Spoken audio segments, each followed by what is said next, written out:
Sisters come together now, come together now.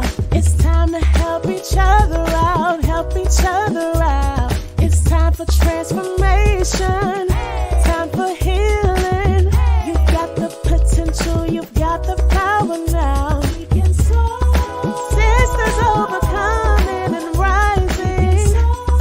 Inspiration, interviews, and more. A sisterhood for healing and empowerment. Join Dr. Stephanie and Soar.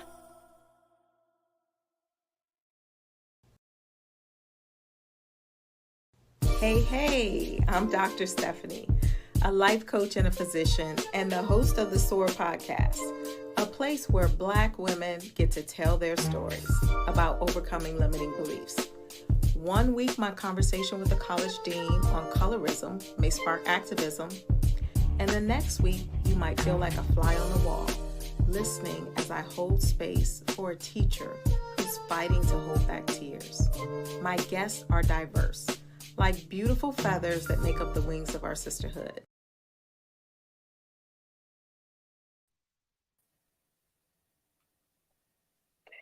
Hello, Iqrama, and welcome to SOAR.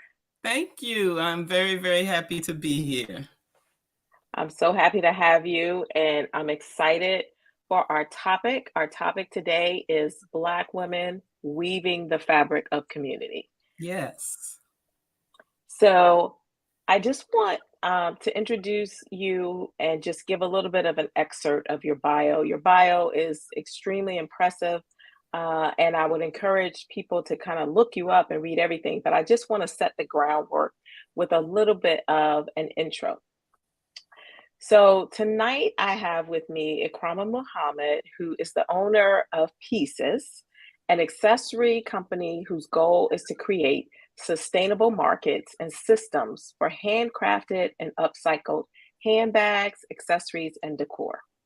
She's committed to the leadership and economic development of the Black community, particularly women and girls.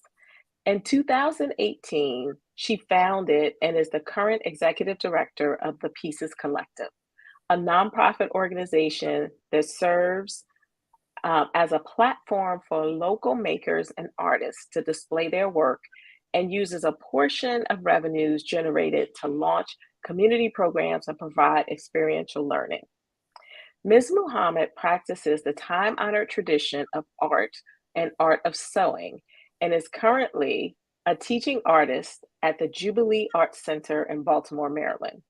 She has developed Sewing for the Soul, a curriculum that compares and aligns the creative process, discipline, and patience required to learn and complete sewing projects with the mindfulness, personal development, and leadership skills needed to succeed in everyday life.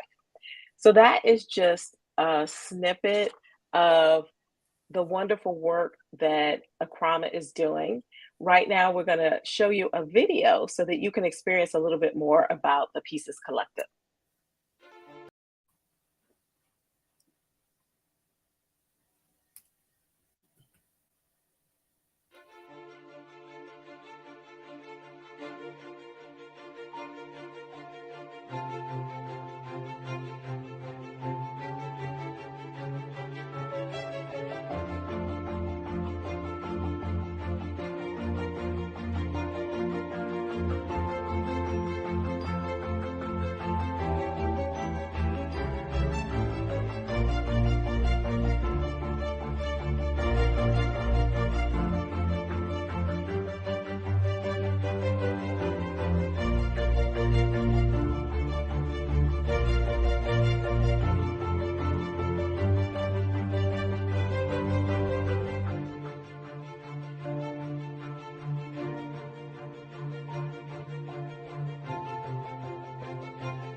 Wow. First of all, I love the video. It was produced phenomenally. Thank you. I always like hearing that music and seeing that video now because that was at a time that was actually pre-pandemic when we had our pop-up shop. So it always brings back good memories for me. Absolutely. The pandemic has kind of come in here and just disrupted a lot of things. It has, but given us a lot of lessons as well.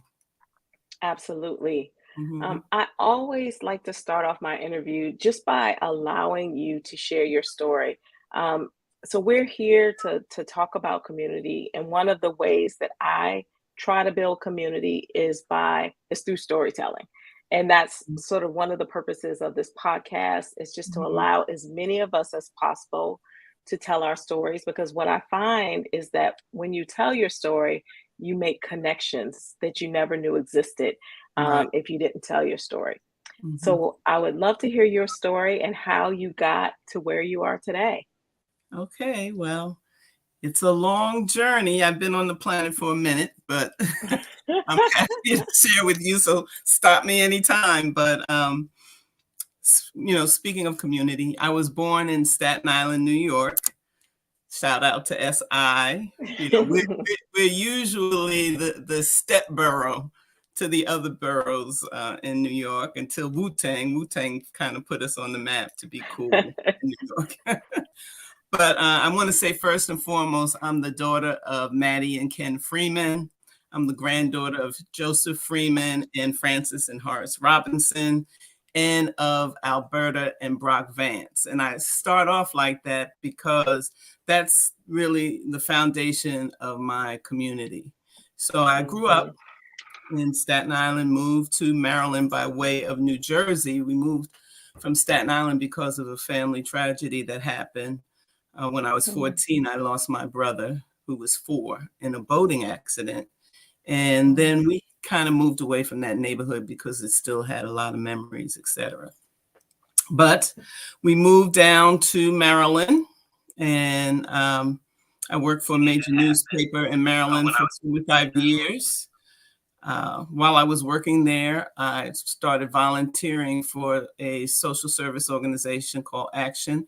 And that's where I learned a lot about community outreach and the importance of building community and how understanding these things and working with people can help us solve the problems and meet the needs of the Black community. So it really served as a training vehicle for young people. We had a thrift store, which was a training platform where we taught about coming together, working together, marketing, reaching out to the community, etc. And that was a lot of fun and a lot of learning. Along the way, I accepted Islam. I became a mother to a beautiful baby boy back in 1993. And I joined the Nation of Islam in 1995. And then I was working at this newspaper, having a pretty good time. But I really wanted to do something else. I really wanted to do something meaningful. And I was continuing to volunteer at this group, and I was learning more and more about how we can do for self, etc. So that was becoming my passion. And I always was thinking, one day I'm going to leave here. I'm going to quit and do what I love. One day. And then one day they came to me and offered a buyout, which was their nice way of saying, asking me to leave. So I worked there for a long time. I got a lot of experience there. I really enjoyed my experience there and I'm grateful for it. But now I had an opportunity, although first it was scary, because even though this is something that I had always said I wanted to do, now it's happening.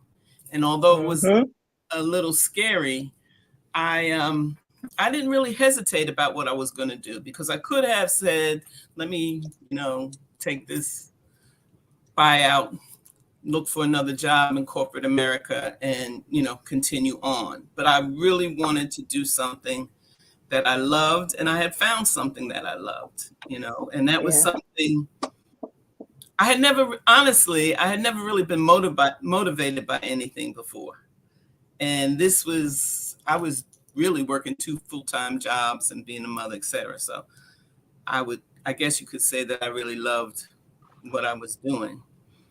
So I decided that I would help grow this, into an institution, and I was all excited about it. And then a few months later, I was awakened by a call about 4 o'clock in the morning, and that's never good. And a fellow volunteer told me that the store was on fire. Whoa. Yeah. So I got in my car and went down to the store, and everything had been destroyed. And worse than that, we didn't have insurance. So that kind of put an end to that, so to speak. We were trying to work things out, but we were a volunteer organization, and the store wasn't going to be ready for a long period of time. So we lost a lot of volunteers, and I had to figure out again, what am I going to do? So, I harkened back to an art and a skill that my grandmother taught me, my grandmother, Frances Robinson, which was sewing.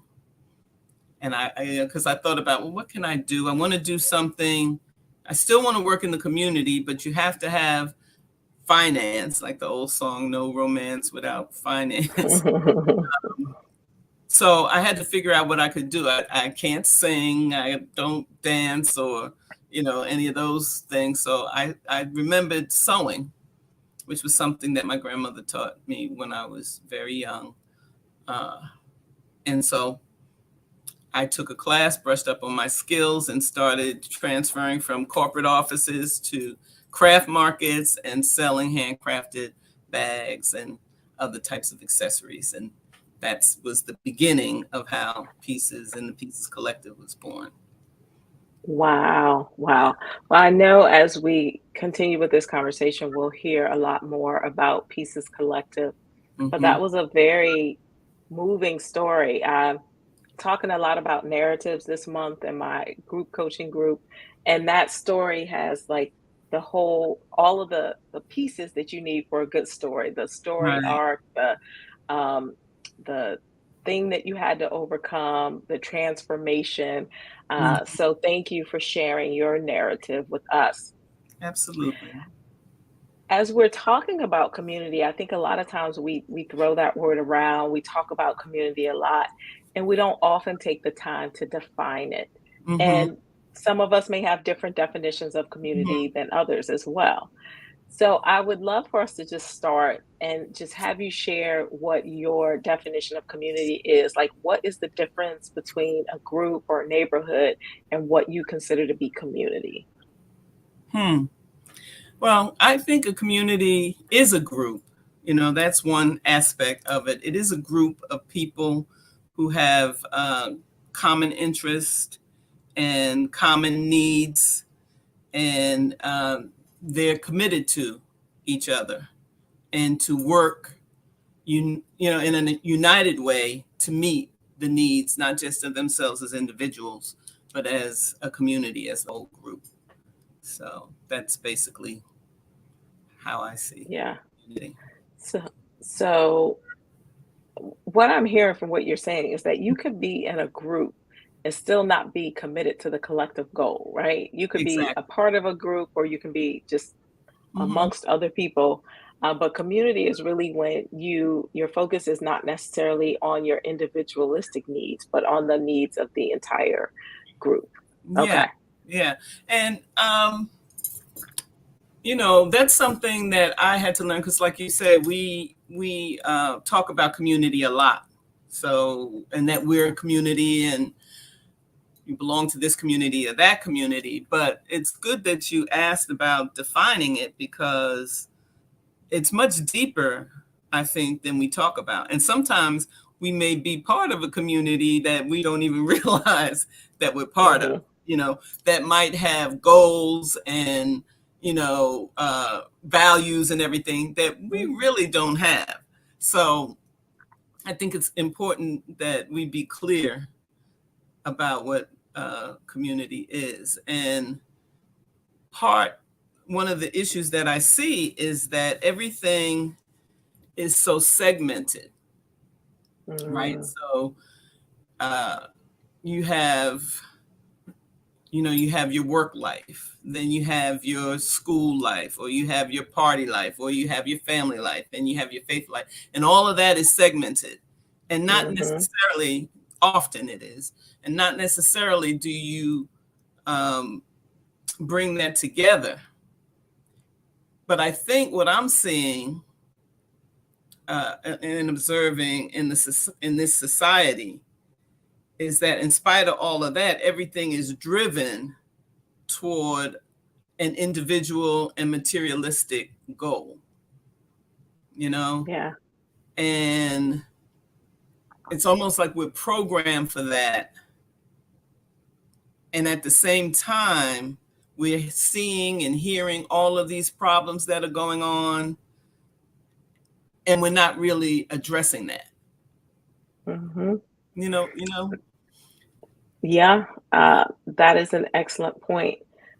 As you were talking, it reminded me of the power of community. And one of the times that I realized how powerful community is when Barack Obama was running for president, and they kept making fun of him and saying, "Oh, he's a community organizer. His Right. experience is being a community organizer."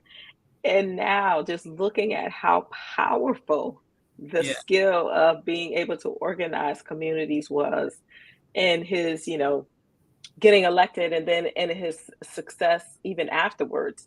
Mm-hmm. It's really funny how people just downplayed it. And I think that as people of color, we've often known more how important community is and how powerful it can be. Um, and that's my perspective. Maybe other people do too, but Well, I think you're right on about that. And one of the lessons that we have to learn is that we can't let people downplay what's important to us and what we know is important, because like you said, they try to belittle that as if that's not important. But what's more important than community? Without community, what do you have? You don't have nation. Without community, you don't have real strong families. All these things are what community is all about. And yeah. as you mentioned, we have a rich history in communities. One of the incidents that I find most inspiring is the bus boycott that we had, hmm right? So, I grew up hearing about that, and I know most people grow up hearing about that, but I didn't really realize how long and how committed Yeah. people were. What was it like? It was a long time that they had to rely on each other hmm for not just for transportation, but for support, for encouragement, for comfort, because they were doing something at that time that was very dangerous, had never been done.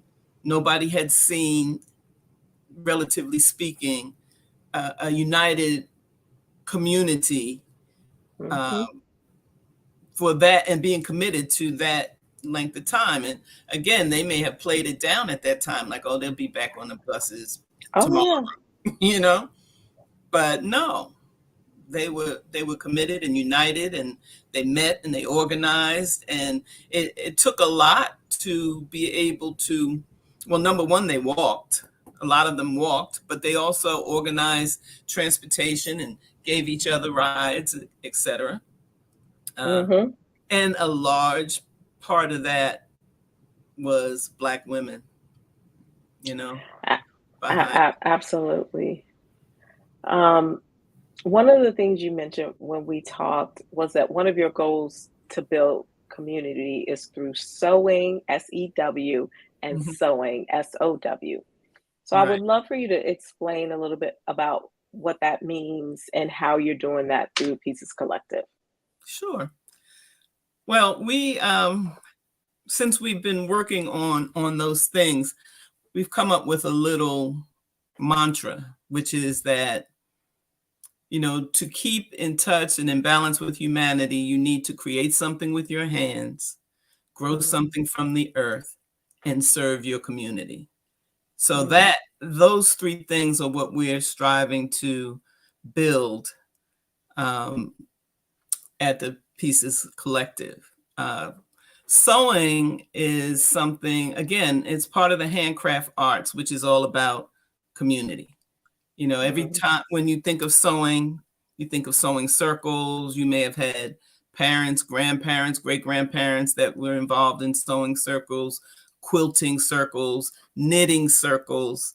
All of these things bring community together.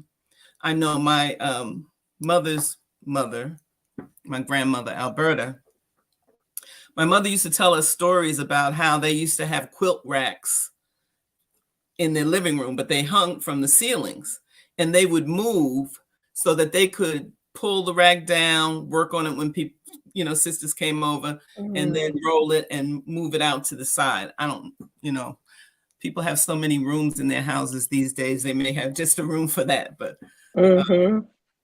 at that time, your living room you did everything in it. And they would make quilts for any occasion in the community. So if somebody was having a baby, they made a quilt for them. If they were getting married, if somebody passed away. So they were always making and coming together to acknowledge and honor community.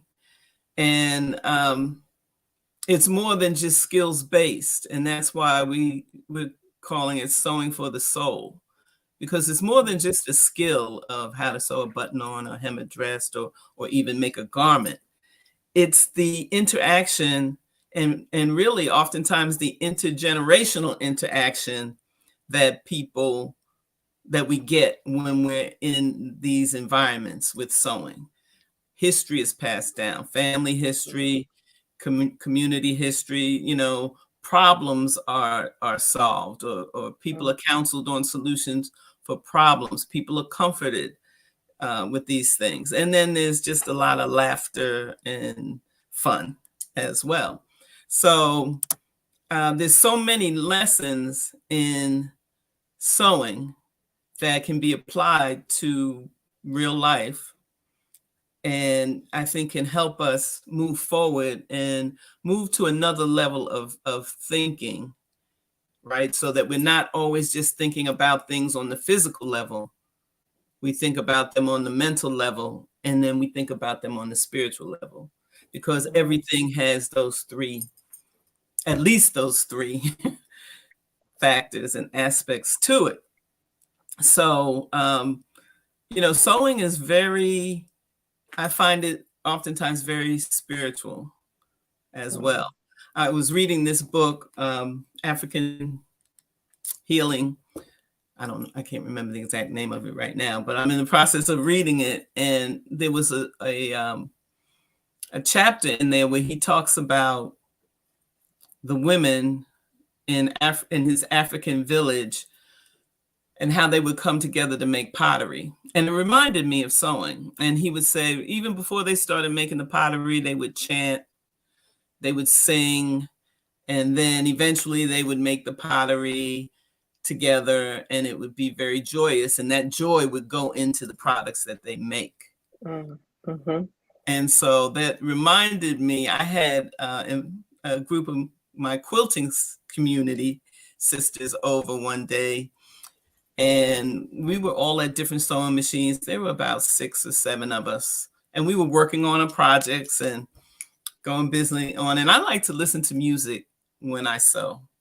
And so I put on this old school playlist. So the music was in the background. And then all of a sudden, Love Train by the OJs came on. I hope people remember that song.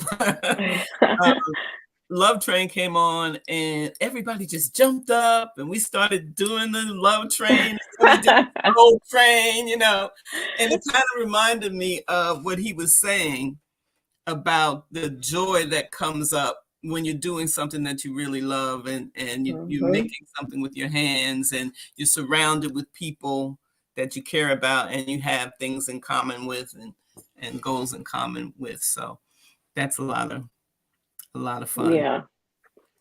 you know. And that does sound like fun. I think sometimes, we don't have as much fun as we used to, right? I think Mhm. it's almost like it's kind of fun is kind of scripted into these specific areas. Either you're going to a party, or you're going to a club, or you're going to an event, or you're going to have an experience. But what you sound like what you're explaining sounds like just the authentic joy that comes from being in community and doing something that you love, and the fun that arises from that. I think that's one of those forms of fun that is kind of missing. Yeah, So yeah, yeah. I as you were talking about women, and how even in the bus boycotts, and at the front of community, a lot of times there are women. And both of our audiences are focused on Black women. I posted something earlier, given that the officers who shot Breonna Taylor were just brought up on charges. And then with Brittany Griner, the WNBA player, getting sentenced to 9 years in a Russian prison, and how sometimes it feels like, as Black women, the world can treat us pretty unfairly. And for me, I feel that that makes it even more important for us to have a strong community of other women. If the world is treating us unfairly, we cannot afford to treat each other unfairly. We Mhm. need to rally around our sisters and really just lift them up and love on them, to kind of counteract some of the pressures that we feel in the world. So I was curious to know, why do you think it's important to kind of focus on Black women, um, as you talk about building community? Yeah. Well, you're being very, very generous and kind when you say sometimes we're treated. You know, it's a lot of times, not Black women, Black men, Black family in general. But Mhm. I think one of the reasons I like to talk about this is because I think we're at a time when we really have to start defining things, and going beneath the surface, or just the titles and the names, etc., and ask ourselves, well, who is the Black woman, Hmm. right? And what makes us Black women? Are we the same as white women? If not, what makes us different? What makes us different than white women? Is it just the fact that we have darker skin? Do we behave and have the same values and etc. as white women, but just we're Black? Or is there something deeper, on a deeper level? That would be on the physical level, but is there something deeper to who we are as Black women? Something deeper mentally and spiritually? So, you know, when I answer that question, and what I've learned, because this was a process for me, and people shared with me and opened my eyes to certain things. And I've learned that, I would answer that question first, that we are the mothers of civilization, you know, and that you can hear that in some corners of the community, in the world, etc., but it doesn't get talked about a lot. And when we do talk about it, we kind of talk about it like it's not trivial, but we don't really understand the seriousness and the truth of that, right? Mhm. Um, because we do know now that the oldest human remains ever found, are of a Black woman in what I think is now called Ethiopia, who Mhm. they named Lucy, right? So it's not just a saying and a cute little quip, it's real. So, all of humanity and the DNA comes from us. And I think that's important to talk about and to understand, because for me, that put a lot of things in perspective. The other side of that is, okay, so what is our responsibility? That's not just something that we can wear and throw out, because nobody really cares. Mothers of civilization. It sounds cute and it makes us feel good, but in the world, nobody really cares about that. They don't want to teach our children that, and they definitely don't want to teach their children that, and we're not teaching them that. So I think that's the thing that we have to look at. What is our responsibility as Black women? What are our values? And when I was speaking earlier about how this society just looks at things on a physical level, that's what we've been reduced to. Yeah. So Black women are Black women because we're Black, and that's the only difference. Otherwise, everything else is the same.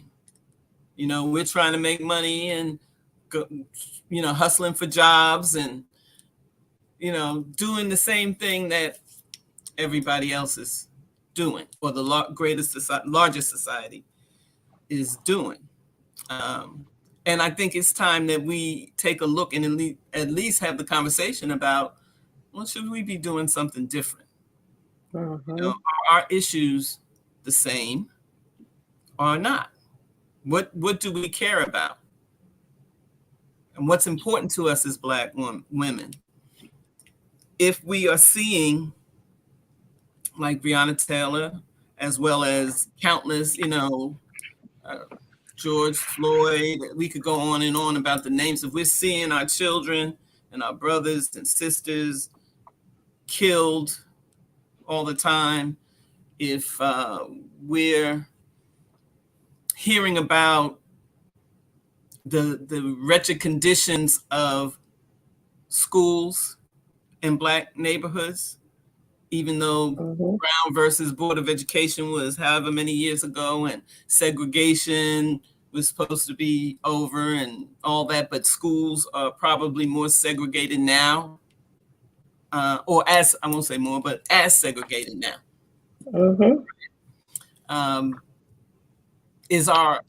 Should our goal be just to get out of that and move away from that, so our individual children can go to nice schools, quote unquote, and get good educations, et cetera, and then let our brothers and sisters languish in certain areas? Is that community? Then you have to ask yourself, well, what community are we part of? That right there.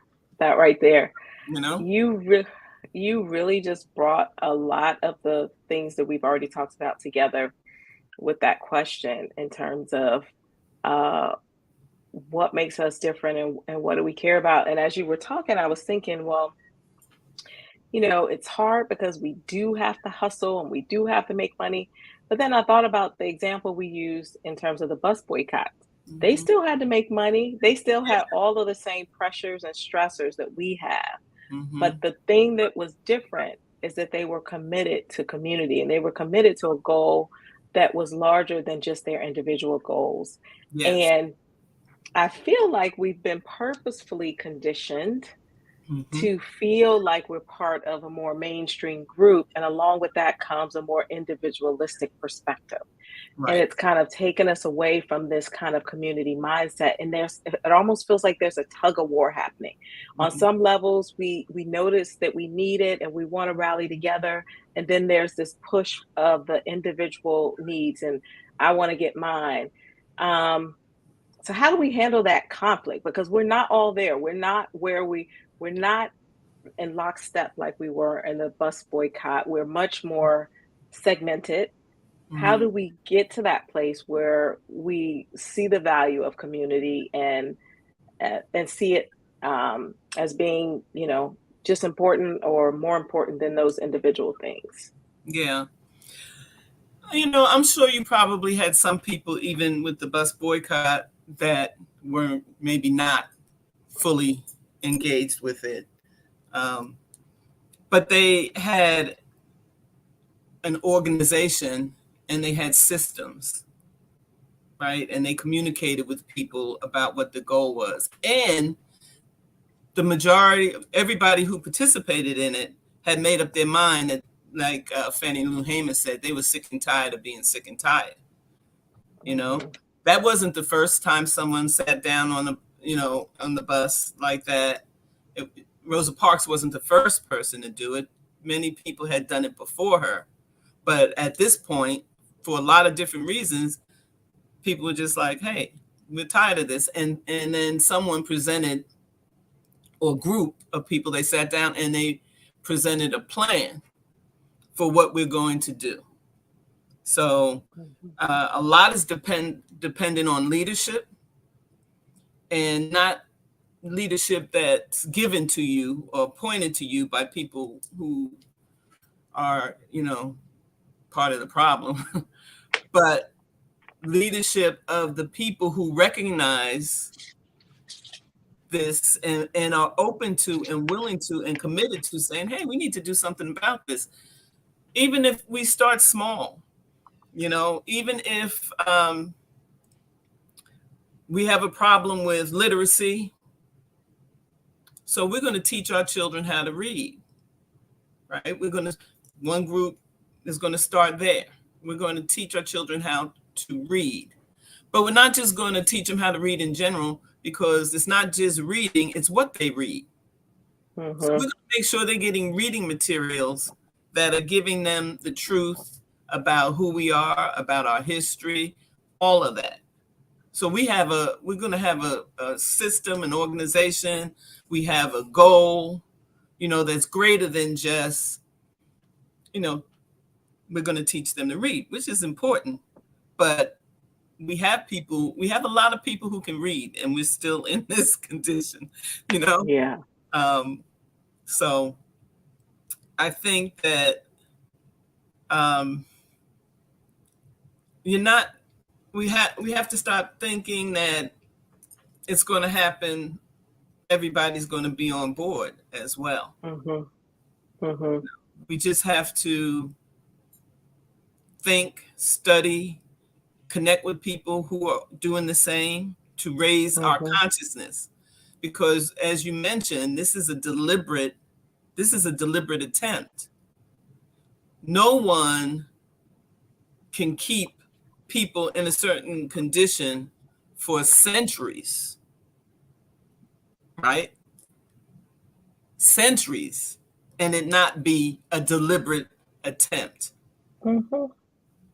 So these are some of the realities that we have to face. And we have to also understand and not necessarily beat ourselves up or feel bad about it, because we went through a process, Mhm. right? So if this has been going on for centuries, that's many generations. That means the Mhm. first generation of people who came, eventually they died out, right? The first generation of people who came, who knew freedom, eventually they died out. And then every generation after that only knew slavery. Mhm. And so we were ripe for the conditioning of whatever mindset, people once conditioned. Um, Yeah. Um, and I like what you just said about mindset. And it also reminds me that we have to. I feel like we keep going through this cycle of anger, right? We get mhm, angry, we get outraged, and then channeling that into change. I think that I don't see that happen enough.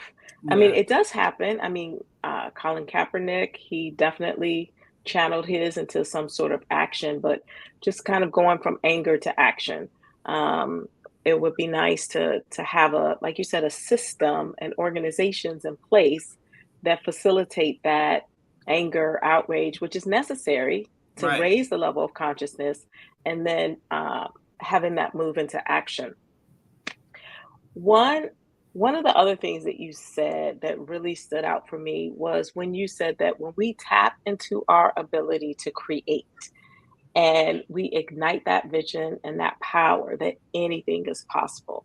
Hmm. And as we're talking about kind of us having the power to change circumstances and to really walk in the knowledge that we are the mothers of creation, that statement is just so inspiring to me. So I would love for you to elaborate on that and how anything is possible.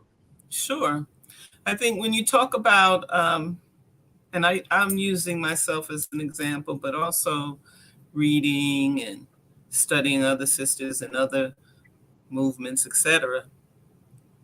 I think one of the reasons that we're angry is because we feel powerless, Mm, right? So you're so angry, but you don't know what to do about it. You're so angry and you want somebody else to do something about it. mhm, And it just keeps repeating. So you don't have a solution to it because we think the solution is outside of ourselves, mhm. right? Yeah. When we understand that, the solution is within us, and that, I mean, we have a lot of history documents, scholars, etc., that have brought forth, research experiences to let us know things that we can draw from, to understand that we have the ability to create whatever existence that we want. I think the one thing that is, and I want to make sure that, I'm upbeat about it, but there's some realities that we have to face as well, because there's no just jumping over to a new reality and everything's going to be fine and we're going to keep everything we have. It's just going to be different, you know. There's some a process and even what people would call sacrifice that we have to go through to even learn about how to bring this creativity out, because our purpose for being here was not to do that. And I mean, the Mhm, purpose we were brought here was not to do that, but the purpose we're here is to do that, right? So we mhm, weren't brought here to do that by people who brought us here, but we are here to do that. We're in this situation and condition to move past our limitations, mhm. you know, Absolutely. to move past our limitations. So how do you get people to believe that? It's a good question. I'm still working on it.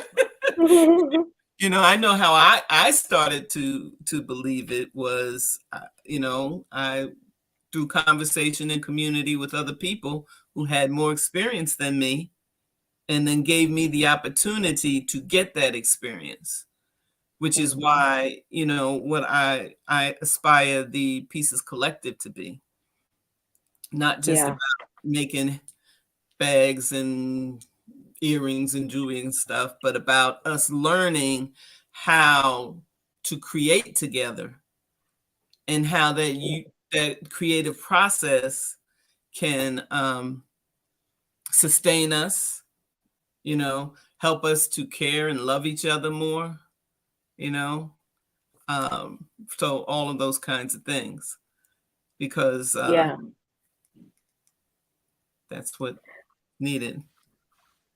Yeah. And I think when we talked before, you said also the economic piece of it too. Mm, Um, so not just the inspiration and the community building and bonding, but also the economic power, because that's another powerful thing that we have if we use it together, it can be even more powerful. So, as we're talking about creativity, I know I was one of those people who did not feel very creative for a long time. Hmm. So, what would you say to the sister who may not have discovered her creativity and she's thinking, I cannot sew, I don't have a green thumb? Um, how can she help to weave the fabric of community by using her hands to create? Well, the first thing um, we I would say is that think about what you love. Think about what you love to do, and or something you would love to do. Because I just started quilting, and yeah, I can sew, but I couldn't quilt, and I was just in awe of anytime I was around a quilt or anybody who quilted. And sometimes you would go to these quilt shows and they would have these beautiful quilts hanging from the ceiling. And I was in wonderland, and I just, oh man, this is so beautiful and so beautiful. And I really admired and was awestruck by the people who could make them. And, but I never really thought that I could do that.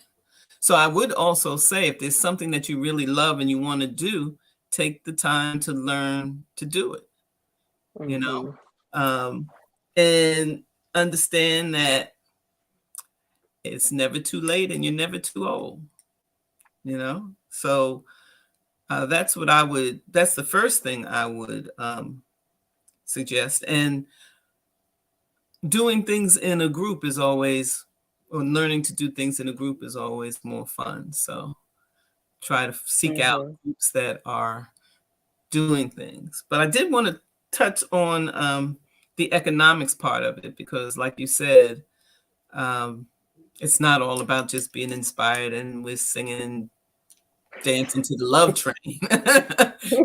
You have to have in this in this society, you have to have money to survive. But another understanding that we have to have is that economics is a critical part of community, Mhm. right? That's the whole purpose of economics, is to meet the needs of the community. So a lot of times we use economics and business and financials and everything interchangeably, but they're all specific things. An economic reality is um, business is just one part of economics. Mm. But economics is really about people and really about community. Once we realize that, then you know we can move out on a lot of different fronts. And creativity is not always sewing or drawing or all of those things, because I never thought I was a creative person either. I thought I was more like an administrative, and I still think I'm more like an administrative person. I see people who are artists, etc., and they have a real talent for it. I never thought that I never saw myself as an artist, but I'm learning that there's creativity, a creative part in everything that we do. It's just about your love for it and you're wanting to make it beautiful and wanting to make it beneficial to whoever you're serving. Mhm. And that's where, creativity can come in. But we just have to begin to acknowledge that we are creative. Mhm. That's part of who we are. Some people are more creative than others in terms of the arts, etc. But the creativity is in us. I know Mhm.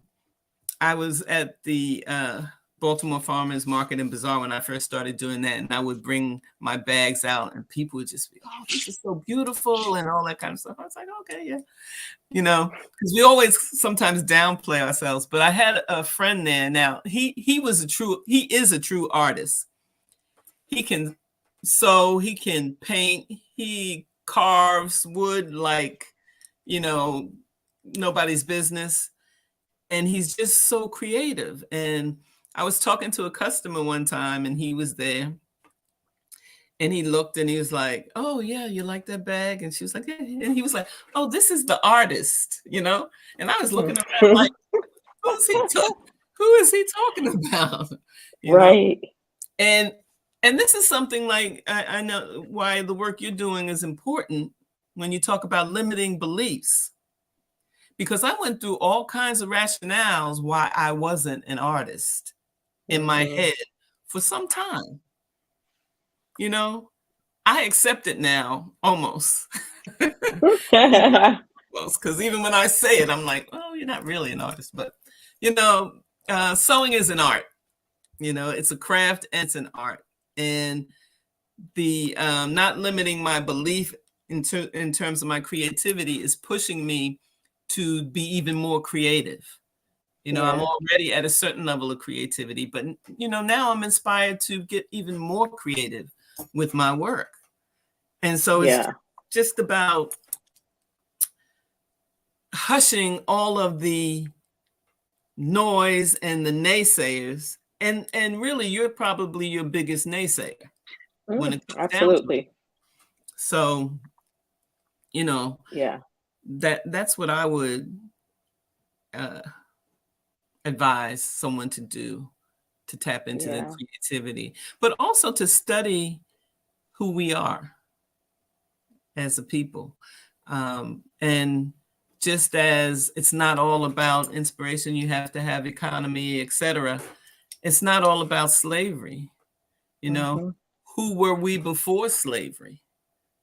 What did we as women do and want, and what were our values then? How were we, what were our accomplishments and achievements and victories before that?